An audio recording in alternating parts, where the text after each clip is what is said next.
함께 사도신경으로 신앙 고백하시겠습니다. 나는 전능하신 아버지 하나님 전지의 창조주를 믿습니다. 나는 그의 유일하신 아들 우리 주 예수 그리스도를 믿습니다.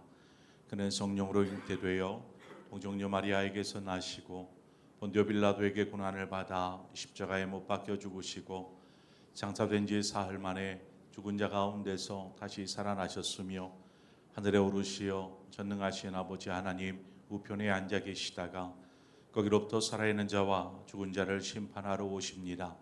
나는 성령을 믿으며 거룩한 공교회와 성도의 교제와 죄를 용서받는 것과 몸의 부활과 영생을 믿습니다. 아멘.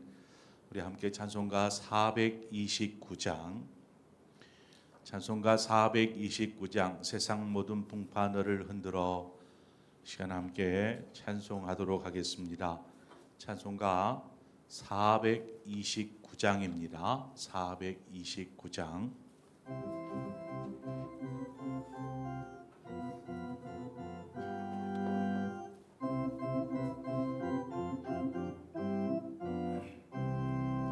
세상 모든 풍파 너를 흔들어 약한 마음 낙심하게 될 때에 내려주신 주의 복을 세어라. 주의 크신 복을 내가 알리라. 바른 복을 세어 보아라. 크신 복을 내가 알리라. 바른 복을 세어 보아라. 주의 크신 복을 내가 알리라. 세상 근심 걱정 너를 누르고 십자가를 등에 지고 나갈 때 주가 내게 주신 복을 세어라. 두려움 없이 항상 찬송하리라. 받은 복을 세어 보아라. 크신 복을 내가 알리라. 받은 복을 세어 보아라. 주의 크신 복을 내가 알리라. 세상 권세 너의 앞길 막을 때 주만 믿고 낙심하지 말아라. 전사들이 너를 보호하리니 염려 없이 앞만 보고 나가라. 받은 복을 세어 보아라. 크신 복을 내가 알리라. 받은 복을 세어 보아라. 주의 크신 복을 내가 알리라. 아멘. 하나님 말씀 보겠습니다. 전도서 11장 1절에서 4절의 말씀입니다. 전도서 11장 1절에서 4절의 말씀 우리 한 절씩 교독해서 보겠습니다. 너는 네 떡을 물 위에 던져라. 여러 날 후에 도로 찾으리라.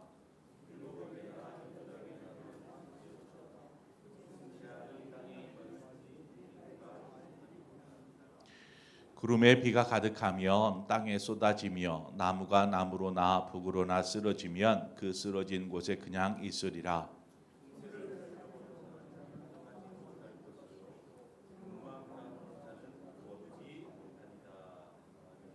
아멘. 우리가 네 구절을 읽었는데 무슨 말인지 좀 이해가 되십니까?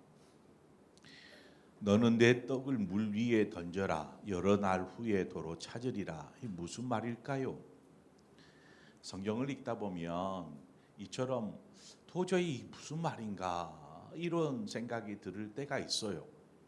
그럴 때에는 그 말씀 가지고 고심하느라 이게 머리 빠지니까 그냥 넘어가세요. 그렇게 넘어가야 합니다. 성경을 통독할 때에 이해되어지지 않는 이거를 억지로 풀어내려고 하면은 안 됩니다. 베드로 사도가 얘기하잖아요. 성경은 억지로 풀 수 없다라는 거죠. 성령의 감동을 따라서 우리가 주시는 은혜로 받으면 되는 것이죠. 그래서 억지로 뭔가를 하려고 하면 안 됩니다. 이제 오늘 새벽에 말씀을 준비해야 되니까 말씀은 뭔가 이렇게 해석이 되어져야 되고 말씀의 의미를 우리가 이해할 수 있도록 저는 설교해야 되는 입장에서 저는 계속 머리가 빠졌어요. 그래서 여러 책들도 참조하고 또 주석집도 보고 그랬습니다.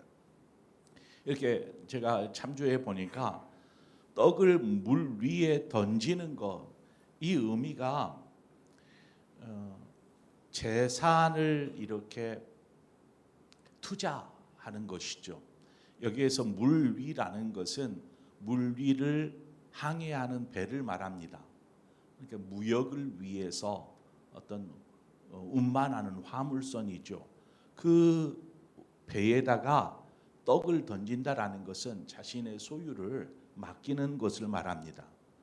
그래서 전도서의 저자인 솔로몬은 이 해상 무역에 굉장히 뛰어난 사람이었습니다. 그래서 열왕기상 19장에 가보면 솔로몬 왕이 에돔 땅 홍해 물가에 엘롯 근처 에시온 게벨에서 배들을 지은지라, 배들을 지었어요. 그 다음에 보면 그들이 오빌에 이르러 거기서 금 420달란트를 얻고 솔로몬 왕에게로 가져왔더라. 그러니까 이 배가 다른 나라를 가서 물품을 팔고 또 이렇게 무역하는 무역선을 이렇게 이 솔로몬은 많이 지어서 무역을 통해서 많은 수입을 거두었다라는 것입니다. 배들을 이용해서 이렇게 무역을 하고 솔로몬은 정말 많은 것들을, 그래서 부강한 나라를 이루지 않았습니까? 그런데 이제 그렇게 해석이 되어진다면 2절로 가보면 분위기가 바뀌어요. 2절에 가면 7에게나 8에게나 나누어 줄지어다 이렇게 말을 합니다. 무슨 재앙이 땅에 임할는지 내가 알지 못함이니라. 왜 갑자기 이런 말들이 이어지는 걸까요? 7에게나 8에게나 나누어 주어라. 이것은 여러 사람들에게 나누는 것을 말합니다. 한마디로 이것은 구제와 나눔을 말하는 것입니다. 그러면 우리가 1절의 내용의 의미를 좀 다른 각도에서 바라볼 필요가 있어요. 어떤 각도냐? 구제의 의미로 이 1절을 한번 바라보면 물 위에 떡을 던지는 행위를 우리는 구제라 말할 수 있습니다. 물 위에 떡을 던지는 행위. 그런데 이제 우리가 그냥 실체로 해보죠. 물 위에다가 떡을 던졌어요. 그럼 떡이 어떻게 되겠습니까? 다시 자신에게로 돌아옵니까? 그렇지 않죠. 돌아오지 않습니다. 구제는 다시 돌아오는 것을 생각하고 하는 것이 구제가 아니죠. 잘못 생각하면 구제는 어떤 대가를 바라고 주는 것을 구제라고 생각해서는 안 됩니다. 구제나 나눔은 그저 그냥 나누는 것입니다. 히브리서 13장 16절은 오직 선을 행함과 서로 나누어 주기를 잊지 말라. 하나님은 이 같은 제사를 기뻐하시느니라. 나누고 베푸는 것은 그저 사랑하는 마음으로, 긍휼히 여기는 마음, 불쌍히 여기는 마음으로 그저 나누고 베푸는 것입니다. 그래서 성경은 구제할 때에 오른손이 한 일을 왼손이 모르게 해라 이렇게 말씀하시지 않습니까? 그런데 이제 1절 말미로 가보면 여러 날 후에 도로 찾으리라 이렇게 말씀합니다. 구제를 위해서 이렇게 떡을 주었는데 여러 날 후에 도로 찾는다라고 말하고 있습니다. 이 놀라운 것은 이렇게 우리가 구제와 나눔에 있어서 누구도 모르게 오른손이 아니를 왼손도 모르게 그렇게 구제를 하였을 때에, 누군가를 도왔을 때에 하나님께서 그것을 기억하신다라는 것입니다. 그리고 하나님께서 그것을 갚아주신다라는 것이죠. 그래서 오른손이 한 일을 왼손이 모르게 해라. 그 다음에 내용이 뭡니까? 은밀한 중에 보시는 내 하나님이 갚아주시리라. 하나님께서 그것을 보시는 것이죠. 그래서 다시 도로 찾으리라, 이것은 구제를 받은 사람이 줄 수도 있지만 하나님께서 우리에게 그것들을 갚아주신다라는 것입니다. 잠언 19장 17절에 가난한 자를 불쌍히 여기는 것은 여호와께 구워드리는 것이니 그의 선행을 갚아주시리라. 성경에는 이러한 말들이 계속해서 반복되어서 나옵니다. 특히나 우리의 삶은 미래가 불투명하잖아요. 내일 우리에게 어떤 삶이 찾아올지, 지금은 잘 나갈지라도 어느 순간 어려움이 찾아올 수 있습니다. 갑작스럽게. 우리는 그렇게 미래가 불투명한 삶을 삽니다. 그래서 2절 중반 이하에 보면 무슨 재앙이 땅에 임할는지 내가 알지 못함이니라. 무슨 일이 벌어질지 몰라요. 그래서 사람들은 그래요. 앞으로 무슨 일이 벌어질지 모르니까 넉넉하게 그때를 대비해서 준비하고 마련해 놓는 것입니다.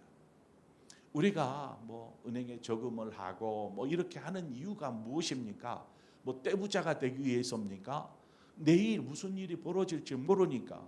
당장에 누가 아파서 병원에 가도 목돈이 들어가는데 이런 여러 가지 이유로 이렇게 준비 마련해 놓는 것 아니겠습니까? 앞날이 두려워서 사람들이 이렇게 자기의 것들을 채우려고 합니다. 그런데 이렇게 채우면은 한계가 없더라는 것이죠. 한계가. 자기가 생각하는 만큼 채웠어도 여전히 이것을 넓힙니다. 그러니까 주위 사람들을 돌아보고 어려움에 처하거나 구제가 필요하거나 도움이 필요한 사람에게 나누는 것보다는 그저 자신의 것들을 채우느라고 정신이 없어지는 것이죠. 그런 사람을 성경은 뭐라고 하냐면 어리석은 사람이다라고 말합니다. 주님이 그런 사람에 대해서 얘기하죠. 어리석은 자여, 오늘 밤에 내 영혼을 도로 찾으리니 그러면 내 준비한 것이 누구의 것이 되겠느냐 말씀하시는 거죠. 우리가 갑작스러운 어려움을 당할 때에 우리가 이제 나누고 베푸는 삶을 살아야 합니다. 그런 삶을 살다 보면 때론 우리가 어려움이 닥쳤을 때 그 구제받은 사람들이 알아보는 것이죠. 나를 도와줬던 저분이 왜 저런 어려움에 처해 있나 하면서 오히려 또 구제의 손길을 내밀어 주는 것입니다. 그런데 그보다도 하나님께서 우리의 삶을 보시고 우리를 돌보시고 또한 갚아 주실 줄 믿습니다. 그것이 성경이 말하는 것입니다. 여러분, 허무함으로 가득한 세상에서 의미 있는 삶, 정말 의미 있는 삶이 아닙니까? 무엇보다도 하나님의 기쁨이 되는 삶, 그 삶은 곧 나누고 베푸는 삶인 줄 믿습니다. 여러분에게 나누고 베풀 수 있는 축복이 있기를 축원합니다. 3절로 가보면 구름에 비가 가득하면 땅에 쏟아지며 나무가 나무로나 북으로나 쓰러지면 그 쓰러진 곳에 그냥 있으리라. 마치 폭풍이 몰아친 현장의 모습을 우리가 생각할 수 있는데, 여러분, 세찬 비바람이 몰아칩니다. 그러면 이 곧게 서 있던 나무를 또 비바람에 못 이겨서 쓰러지는데 바람이 부는 방향으로 쓰러지지 않겠습니까? 그런데 그 3절에 보면 쓰러진 상태에서 이제 폭풍이 지나고 나면 이것이 다시 곧게 일어섭니까? 그렇지 않죠. 그냥 그대로 방치되어져 있는 곳입니다. 자, 이것은 무엇을 말하느냐? 몰아치는 비바람, 이것은 하나님의 심판을 이야기합니다. 하나님의 심판. 하나님께서 공의로 심판할 때에 심판할 자를 심판하시겠죠. 그러면 심판을 당하면 심판당한 후에는 그것을 돌이켜 회복할 수 없다라는 것입니다. 그러니까 하나님의 심판 뒤에는 영원한 멸망이 있는 것이죠. 그러므로 우리가 이 땅에 살아가는 그 짧은 인생을 사는 동안 우리는 하나님의 심판을 생각해야 합니다. 하나님의 심판, 단지 이 땅에서 성공만을 바라보며 사는 것이 아니라 하나님 앞에 설 날을 바라보는 사람은 자신만을 생각하며 사는 사람이 아니라 주변에 있는 사람들을 돌아볼 줄 아는 사람, 그저 이 세상의 것에만 몰두하는 것이 아니라 하늘의 것을 바라볼 수 있는, 위의 것을 바라볼 수 있는 사람이다라는 것입니다. 4절에 가보면 풍세를 살펴보는 자는 파종하지 못할 것이요 구름만 바라보는 자는 거두지 못하리라 말씀하고 있는데, 이제 땅을 잘 갈아엎었으면 이제 씨앗을 심어야 되지 않겠습니까? 그런데 날씨만을 바라보면서 차일피일 미루는 사람, 또 추수할 때가 되었어요. 다 익어서 이제 추수를 해야 하는데 하늘만을 바라보고 있는 사람은 아무것도 얻을 수 없다라는 것입니다. 무엇도 할 수 없다라는 것을 말하고 있죠. 이 구절들이 앞 구절들과 연관이 되어서 있는데, 연관되어서 생각해 보면 우리는 기회를 얻든지 못 얻든지 선한 일에 힘써야 한다라는 것을 말하고 있습니다. 그래서 우리가 믿음에 합당한 열매들을 맺어가는 것이죠. 그것이 주님 앞에 섰을 때에 부끄럽지 않는 삶이 될 것입니다. 그저 나만을 위해서 이 세상의 것만을 생각하면서 살아온 삶이 하나님 앞에 섰을 때에 무엇을 하나님 앞에 이야기할 수 있을까요? 그러나 나누고 베풀을 줄 알며 또 위의 것들을 사모하며 사는 사람은 하나님 앞에서 그래도 부끄럽지는 않을지 않겠습니까? 디모데전서 6장 18절을 말합니다. 선을 행하고 선한 사업을 많이 하고 나누어 주기를 좋아하며 너그러운 자가 되게 하라 말씀합니다. 하나님께서 아브라함을 처음 부르실 때 창세기 12장에 보면 너는 복이 될지라 이렇게 말씀하셨어요. 복이 될지라. 이 말씀을 하시면서 그 다음 이어서 너를 축복하는 자에게는 내가 축복할 것이고 너를 저주하는 자에게는 내가 저주하리니 땅의 모든 사람이 너로 말미암아 복을 얻을지니라. 이 말씀을 하십니다. 그러니까 아브라함이 지금 복이 되어서 그 복이 사람들에게로 흘러가게 하셨다라는 것이죠. 여러분, 여기에서 아브라함, 이것은 아브라함 개인에게만 하신 말씀이 아닙니다. 이 말씀은 믿음의 조상인 아브라함, 즉 믿음을 가진 모든 이들에게 하신 말씀이죠. 바꿔 말하면 저와 여러분에게 하신 말씀입니다. 너는 복이라. 너를 통해서 복이 흘러갈 것이고 만약 너를 저주하는 자에게는 내가 저주할 것이다. 그래서 너로 하여금 너 때문에 땅의 모든 사람, 너의 주변의 사람들이 복을 누릴 것이다 라고 말씀해 주시는 내용이다라는 것입니다. 자, 그러면 우리가 복이 되었는데 우리 주변에 있는 사람들이 하나님이 우리를 통하여서 주신 복이 흘러가 주변의 사람들이 복이 되게 해야 되지 않겠습니까? 하나님의 복이 흘러가도록.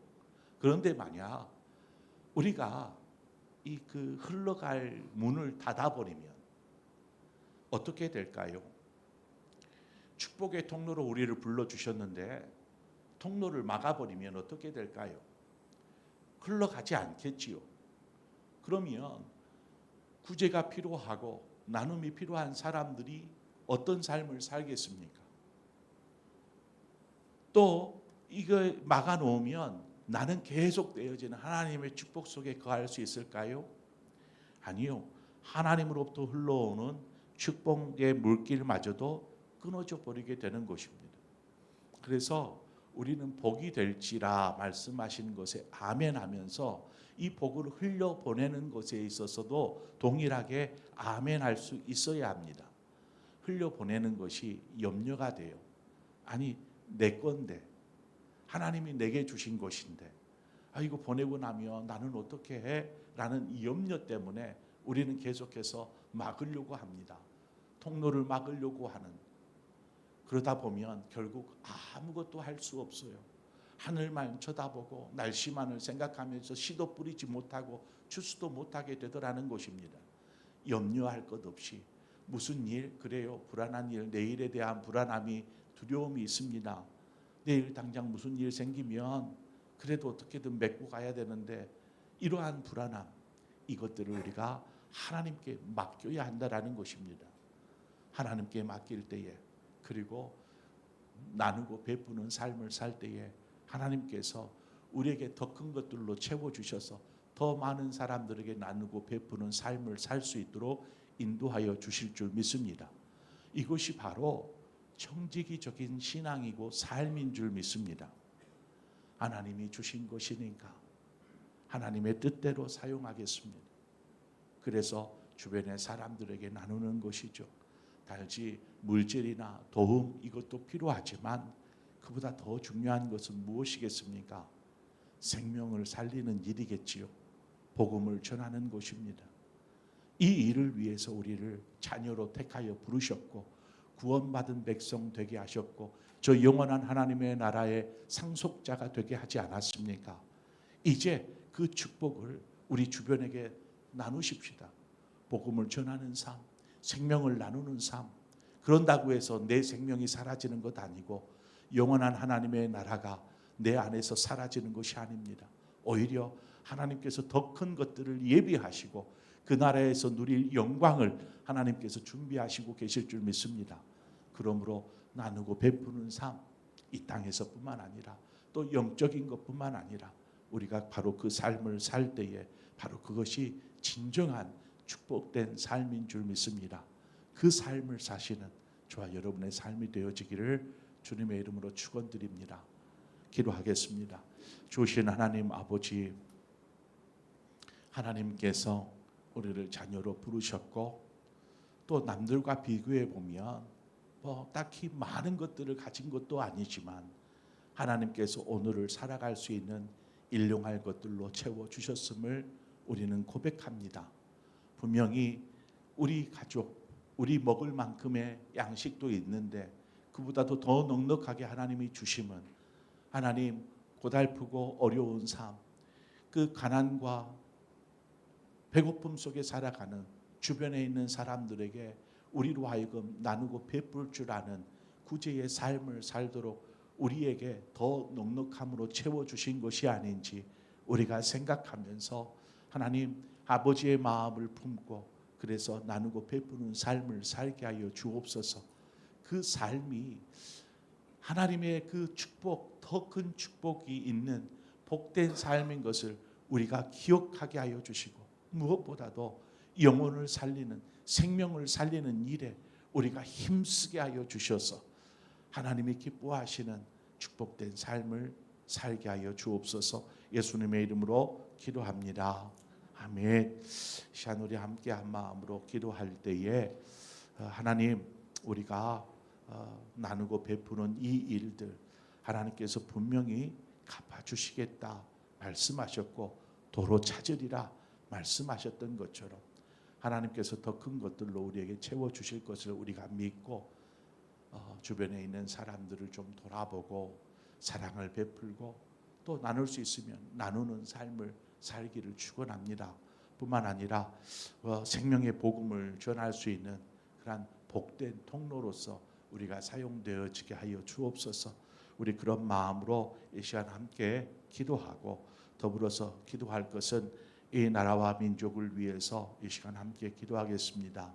하나님, 이 나라가 속히 혼란함에서 벗어나 질서가 세워지게 하시고 이제 안정적인 그러한 나라가 될 수 있도록 하나님 이끌어 주시옵소서.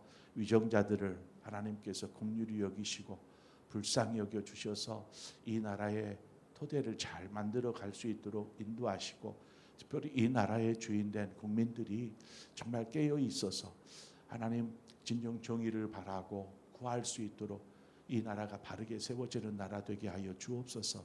또 그 모든 일에 한국 교회가 정말 바르게 세워야 합니다. 한국 교회도 양분되어져서 막 다투고 뭐 이러는데 하나님 한국 교회를 불쌍히 여겨 주셔서 하나님을 바라볼 수 있도록 인도하여 주옵소서. 우리 그런 마음으로 한국 교회를 위해서 이 나라를 위해서 이 시간 함께 기도하고 또 여러분 각자의 기도의 제목으로 기도하시다 자유롭게 돌아가시겠습니다. 함께 기도하겠습니다. 좋으신 하나님 아버지 은혜와 사랑을 감사합니다. 오늘 하나님의 새벽에도 우리를 부르셔서